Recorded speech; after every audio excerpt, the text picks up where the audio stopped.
I'm Josh VanDeraa. You're here at Understanding CI/CD in the Networking Context. Our agenda for today is looking at the introduction, who am I? We're going to cover what is CI/CD, look at the workflow involved with it, introduce some of the tooling and concepts involved, and then we're going to take a look at some of the demos to help us understand what's happening underneath the hood within CI/CD. So who am I? I'm, like I said, Josh VanDeraa. I'm a network automation engineer with Network to Code. I've been working on networks for 16 plus years, most of those years at a large enterprise, and a few of them in this SMB and MSP world. I've been automating networks for approximately 5 years now, using some of the modern tools of Python, Ansible, and getting into CI/CD. When not automating networks, you're going to most likely try to find me out on a golf course somewhere, hoping to avoid the water that you can see pictured there at a nice golf course in town here. So what is CI/CD? It's continuous integration and continuous deployment or delivery. We're seeing continuous in there in that trying to build this idea of having this done all the time. So integration is working to merge. We've got our code base, and then I want to make some changes to it. I want to go ahead and integrate those changes into the base. And so why we're doing this continuously is it helps to avoid the trying to merge everything in at once. And by having some testing tools available to validate that functions are doing what they're supposed to be doing, it helps to give confidence that we know that we can successfully merge into the latest code train for it. So continuous integration is the testing, making sure we can handle that. And then deployment is the actual, hey, I've done everything through continuous integration. I've tested, things are good. I'm confident. I'm going to go ahead and deploy this into production, whether that's a new config out to network devices or if it's a quick product update on your website. Delivery is going to do everything short of actually putting things into production. So it's going to go ahead and do the continuous integration tests, and then it's going to write everything that's needed to go to production, but then leave that for someone to go ahead and push.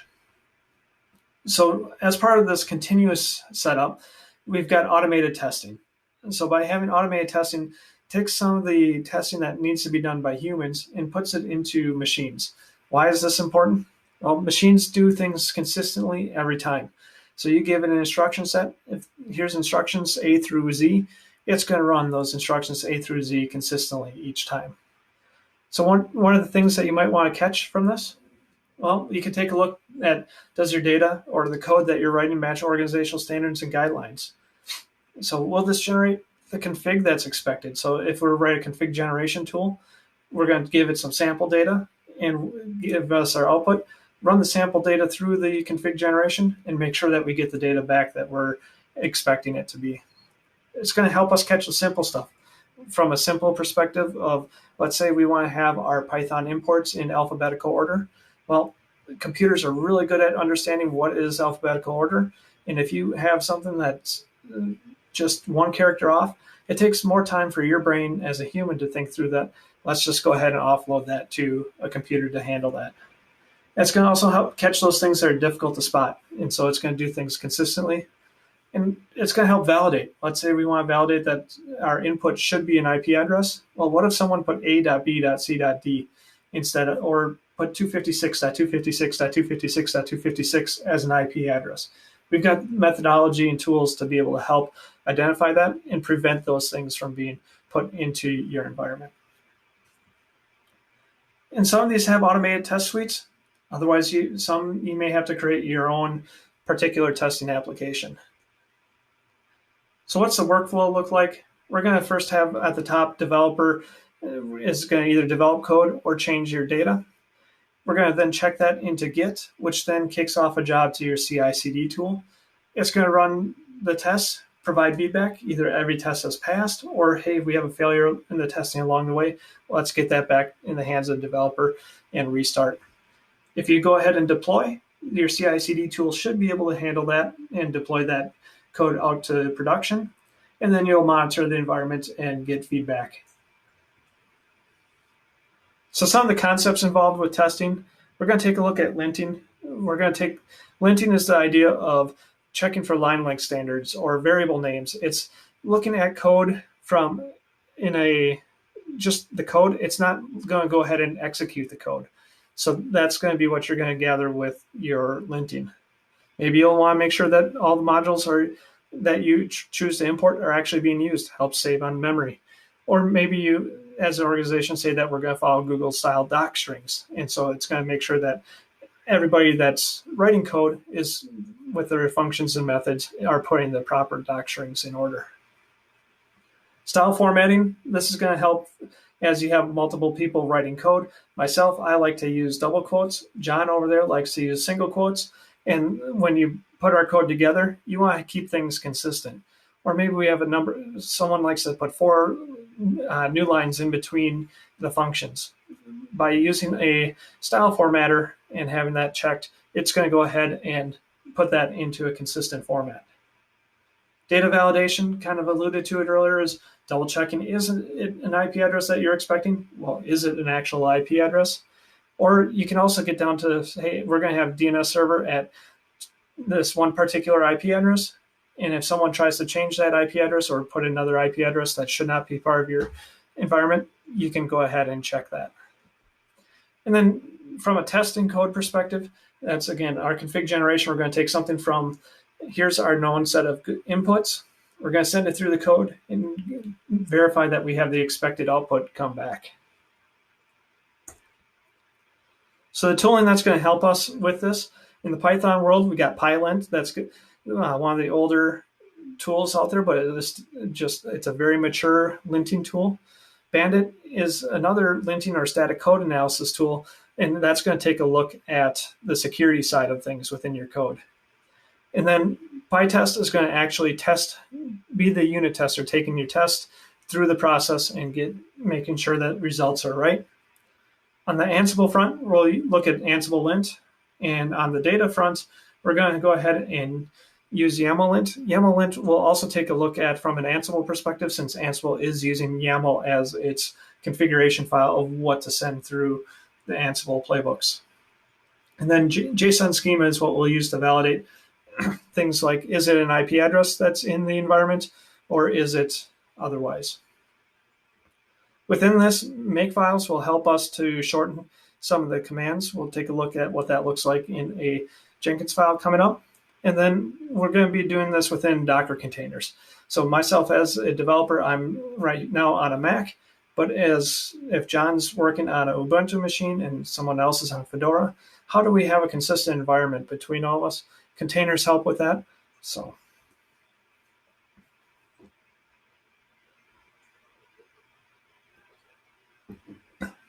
on the tooling front, one thing, I like to go to Google and take a look.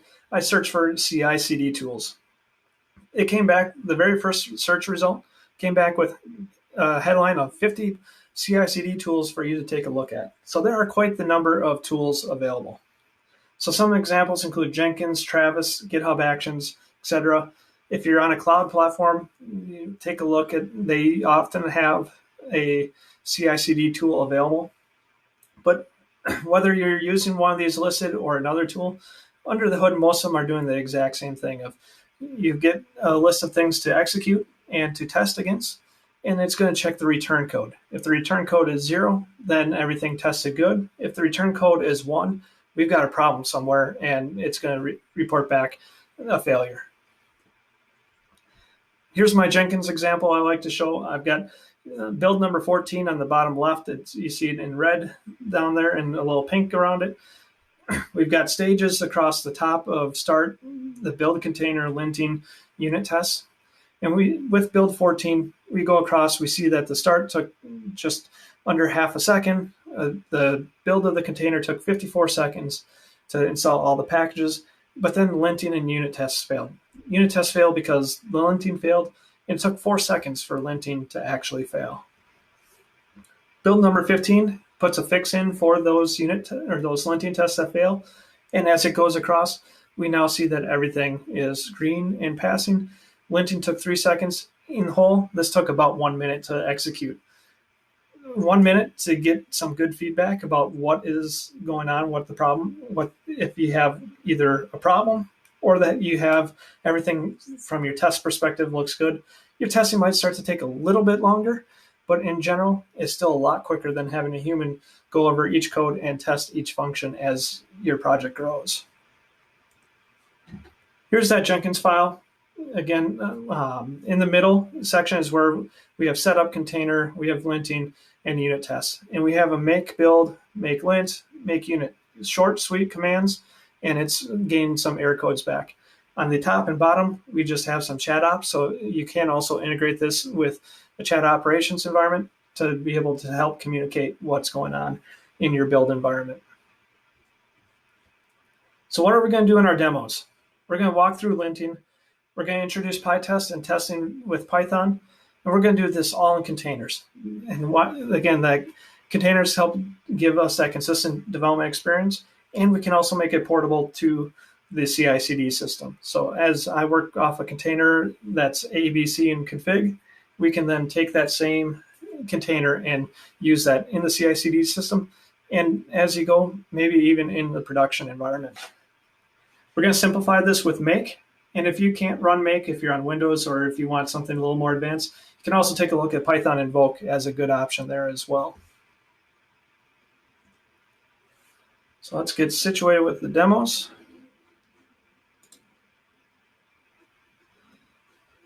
First thing we're going to do is take a look at Pylint. Again, Pylint is a code analysis tool. When we take a look at Pylint, we'll go ahead and send it an interop file. It's going to go out and run some tests. And as it looked through the code, it went through pretty quick.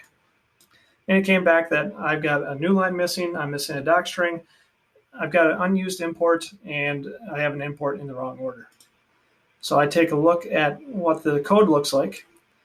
We'll start top here of generating a doc string, Interop 2020 demo. That will take care of that. We are missing a final new line at the end, so that's easy enough. Add a new line. We got our doc string, and we have an unused import. So we're going to move the second thing here of standard import sys should be before requests. Now I'm going to take a look at the return code. Pylint in this particular case has a return code of 20. All I know when I'm looking at this right now is that's not 0. So we've made our changes, and now we'll run Pylint again. Still have an unused import, so let's go ahead and do a sys.exit1. And now when I take a look at the return code with echo $? I get a return code of 0. So why did I put the sysexit1 in my Python code? Is now I can go ahead and execute my code, Python interop. I go out, I get a website, I get a connection, but when I take a look at this, I get an error code of 1. So you can put some logic of if this and this result happens, okay, we can exit with 0. Or, hey, something doesn't look right during our script execution. Let's go ahead and exit with a 1 to tell a CI tool that things are not right. Now, the one thing that I do have as well is I've got in my pyproject.toml file that corresponds, I disable a particular rule with a disable equals, and then I also have a max line length. I can change this max line length, let's call it 30, and run the Pylint. That was the actual application. And now we've got some line 2 longs. So we can control the operations of Pylint from the pyproject.toml and give some feedback. And we will take a look at this next. And now we're back at a good state. All right, let's move into, we're going to stash all the changes I made. And then let's move on to Bandit. So Bandit is the security tool, or security analysis tool. And we take a look, we'll go ahead and execute our Bandit. And the config file for Bandit is a bandit.yaml file, or whatever you want to name it. You make sure to explicitly call it out in your command. So that when we do Bandit, we now come back with some errors. And so we get the test results. We have an issue with a hard-coded password string. We're going to be taking a look at the code. We see that password equals something from a password manager, definitely something wrong. And then a second one of, no, we got a password string. It gives the amount of code scanned, how many lines are skipped, and then what the severity of those are. So let's take a look at this Bandit. Let's say, so that we obviously know that these are bad. I'm going to go ahead and say there's something I do want to override. You can override it within your code. You can also override various particular skips in that bandit.yaml file. Take a look at Bandit's documentation page. They give a lot of good detail, and Bandit itself is very flexible as well. So we'll take and run that same command.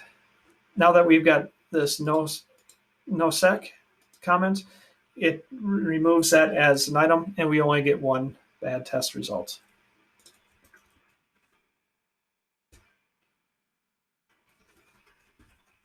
All right, I'm going to my next Git branch that I've got of ansible-lint to cover. We're going to take a look at YAML-lint and ansible-lint here together. So first thing I'm going to do is YAML-lint, where we'll go ahead and take a look at just the structure of the YAML files. We come back, it gives an error that in the generate configs, I've got no new line at the end of the file and trailing spaces. And then on my other file that we'll take a look at coming up as well is this group vars file. We've got wrong indentation. We expected to have 2 indents, but got 0. So let's go ahead and look at this file first. So I click at the end because I'm going to add the new line, but I see that I've got 2 spaces in here. So I'm going to first get rid of the 2 spaces, cover the trailing spaces, and then add the new line. Now let's go take a look at this group vars and routing info. Again, from a YAML format, we do expect this to have a space in there. So we'll go ahead and fix that and save that and run that through our YAML-lint. And now everything is coming back in a good state. We get our return code of 0. Then as we take a look at our ansible-lint, we'll go ahead and pass it the file that's an Ansible playbook. We get some output that says, hey, we have no file permissions on something that generates a file. And we also have no spaces between the variable name. So let's take a look at that. First, we'll add in our mode to assign a permission level. And then let's add the spaces that is consistent with the Ansible expectations. And when we run that through our next linter, everything looks good. We have a 0 return code. So that is linting. We're going to move on real quick to our next one after I stash these. Python black, the black code style. What black code style is going to do is it's going to be a code formatter. So on their website, their first line is they say that they're an opinionated code formatter. That said, if you run black just by hitting black, the command, it will go ahead and reformat your code. But within a CI/CD system, CI should not be actually making any edits to your code. So let's go ahead. We're going to go ahead and run black. And we're going to send everything in the local directory through it, but we're going to also use -- check. And what that's going to do then is read the one Interop black file. It's going to look for every Python file in this directory. I only have the one for the black example. And we get an error back. One file would be reformatted. Their code comes back as 1. And, well, line length on this is quite lengthy. We can see on my bars at 100, it's all the way out there. And we've got our print statement with a single quote. So we'll go ahead and just run black on this. And now we see that first off, the single quote has been moved to double quotes wherever it can. And then it also made this that way it all fit on within the character length. The configuration for black is also in the pyproject.toml under the tool.black. We can change our line length, our target version, what files to include that are not part of the general, and then what files to exclude from your environment. So now when we run our black check, all done, we get some stars, and one file would be left unchanged, and we get our code back out. So that is your formatter.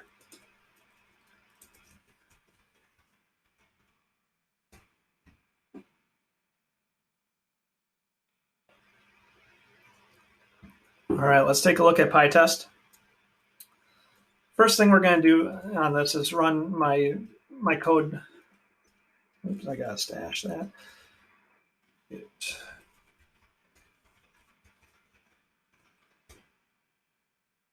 Now we're back here. I've got a file, code.py. I'm going to go ahead and run what code.py. This is my config generation script where it's going to go ahead. We're in main code execution, and then we get our router OSPF1, and we get our full config output. Well, we're going to go into how do we actually test that we're going to get what we expect through this.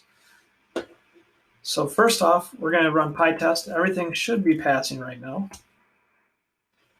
We just got back results in 0.16 seconds that says our code should be working. So how did we go about doing that? So Pytest, when you run Pytest, just Pytest-VV, so you're getting some extra verbosity, but Pytest is going to go look for all the files that start with test underscore or end in underscore test. And so that's how it knows what files to look at. And then it's going to go into the files and actually find anything that starts with test underscore.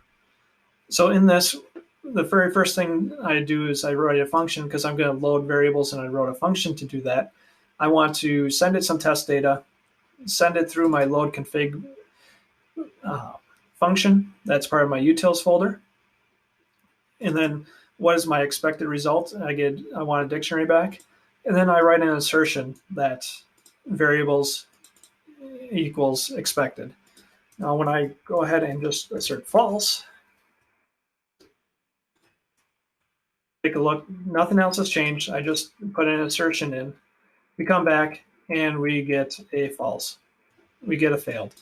So that, again, the assertion here on line 19 now is basically saying, does this result in true, that variables equals expected vars?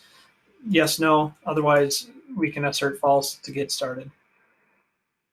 So from our config generation script, I've got some expected output that I want to get router OSPF1, router ID, etc. with the network.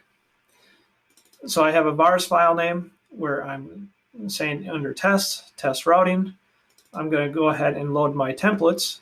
That is a Jinja. So this is the file that is going to be your network configuration. So you can have a routing config, you can have an NTP config, you get into interface configs, and you have separate files for each of those, and you test each one of those, where you send it in, that's test routing, here are all the variables and names, send it on through, and make sure that the output looks the same. So when we look at testing code, here's our expected output. We send through our Python function to get the rendered configuration with the file name and the variables. Variables we loaded from the vars file name. And then we assert that the rendered output matches the expected output. With that, that is how the basics of sending or doing functional programming with testing. All right.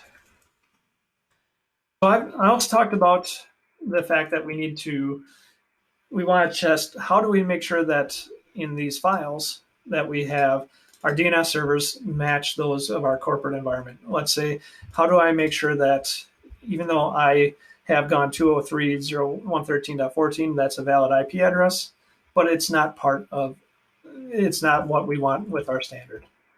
With that, we're going to take a look at JSON schema. What JSON schema is doing, we're going to take this test routing, and we actually, in this demo, I'm using Pytest again to test the schemas. And as we go, it's going to go ahead and test the file definition against all the files here in YAML against a defined file for JSON. So the schemas are, again, JSON schema. So we can take a look at json-schema.org is the site that you can gather more information.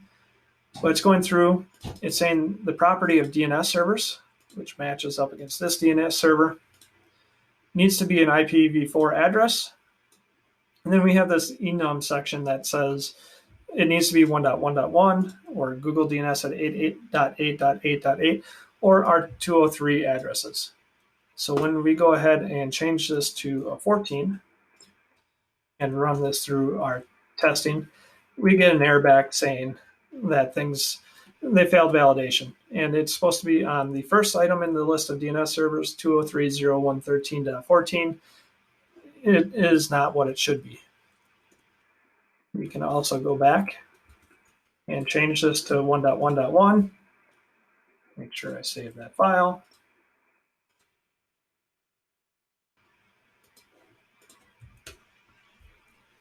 And now everything is passing.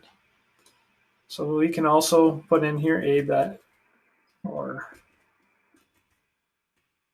Network Automation Summit. And we will get a failure that did not match.